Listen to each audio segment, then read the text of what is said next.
Hi friends, I wanted to discuss about the female reproductive system of human beings.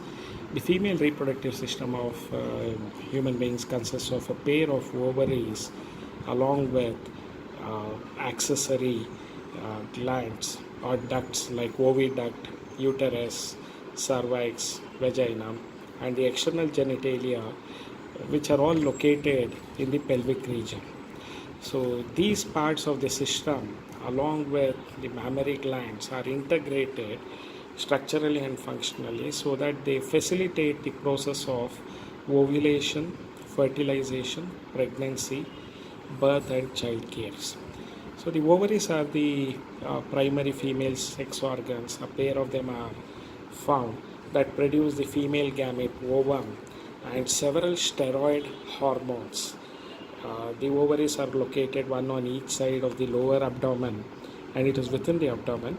Each ovary is about 2 to 4 centimeter in length, and it is connected to the pelvic wall and uterus by ligaments. The ovary is covered by an epithelium which encloses the ovarian stroma. The stroma is divided into two zones, a peripheral cortex and an inner medulla. Now, if you look into the oviducts, which is also called as fallopian tubes, the uterus and vagina, they constitute the female accessory ducts. The fallopian tube is around 10 to 12 centimeter, and it extends from the periphery of the ovary to the uterus. So it is the part closer to the ovary is funnel shaped, and we call it as infundibulum. The edges of the infundibulum possess finger-like projections, and we call this as fimbriae, which help in collection of the ovum after ovulation. The infundibulum leads to a wider the infundibulum leads to a wider part of the oviduct, which is also called as the ampulla. The last part of the oviduct, isthmus, it has a narrow lumen and it joins the uterus. The uterus is also called as the womb. It is single and it is also called as the womb.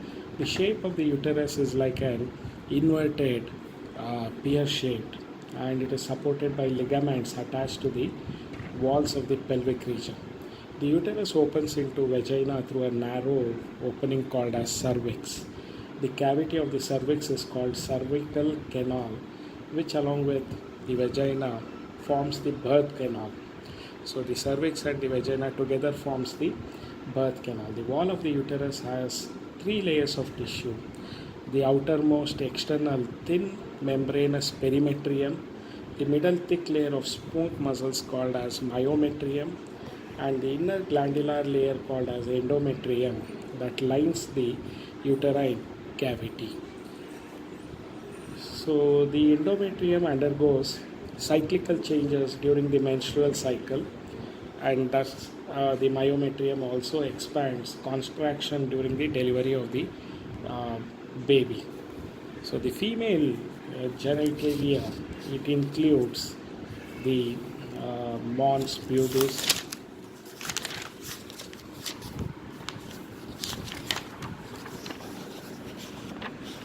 female genitalia, it includes the mons pubis, the labia minora, labia majora, clitoris. So these are the structures that you have to remember in case of the female external genitalia. So mons pubis is a cushion-like fatty tissue covered by skin and pubic hair. So the labia majora are fleshy fold of tissue which extends down from the mons pubis and surrounds the vaginal opening. The labia majora or minora are paired folds of tissue under the labia majora. The opening of the vaginal tube is often covered partially by a membrane called as hymen. The clitoris is a tiny finger-like structure which lies at the upper junction of the two labia minora above the urethral opening. The hymen is often torn during the first sexual intercourse or coitus. So, however, the hymen can also be torn by physical activities like a fall or jolt, or active participation in sports like horse riding, cycling, etc. In some of the women, the hymen persists even after coitus.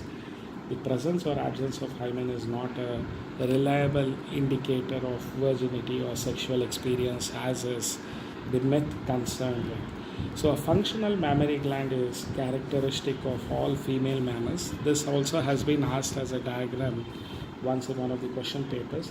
The mammary glands are paired structures, which are also called as breasts, that contain glandular tissue and variable amount of fat.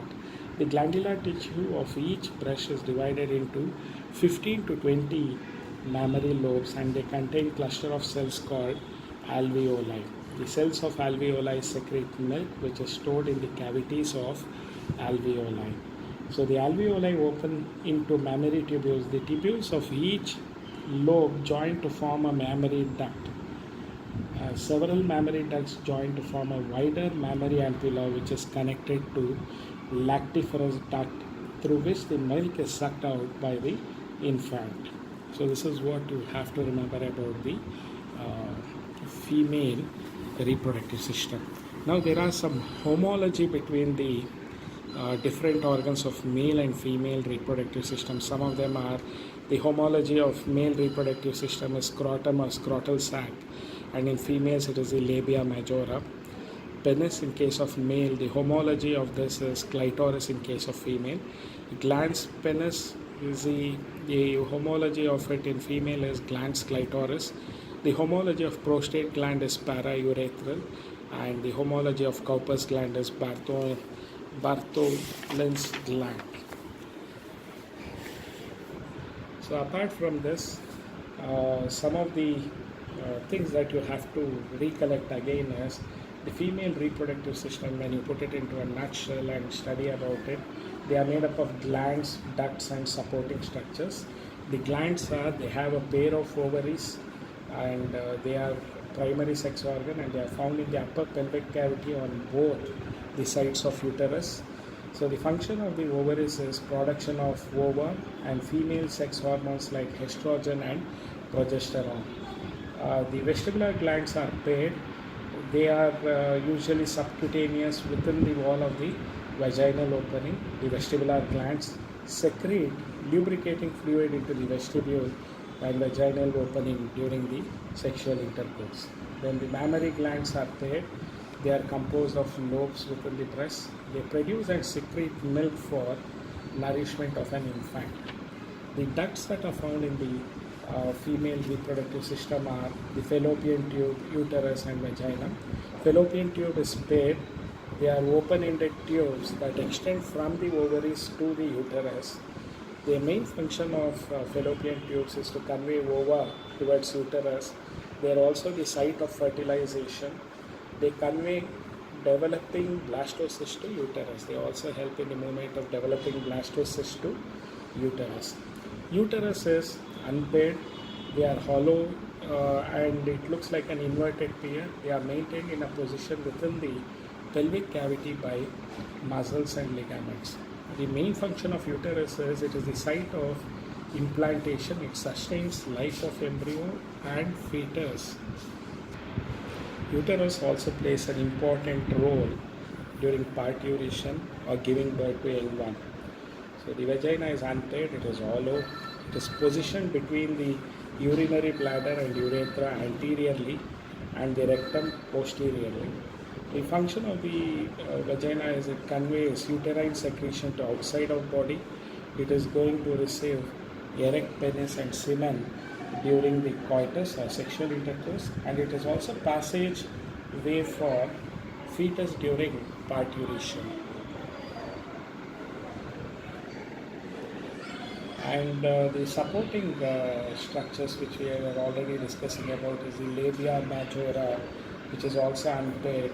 They form margins of cleft and enclose and protect the other external productive organs. The labia minora is also unpaired. They form margins of vestibule and they protect opening of vagina and uterus. The clitoris is unpaired and they provide the feeling of sexual pleasure during sexual stimulation. So these are all the important things that you have to know about the human female reproductive system. Especially this diagram is frequently asked for the examinations for 5 marks. So you have to make a proper labeling of it. Thank you.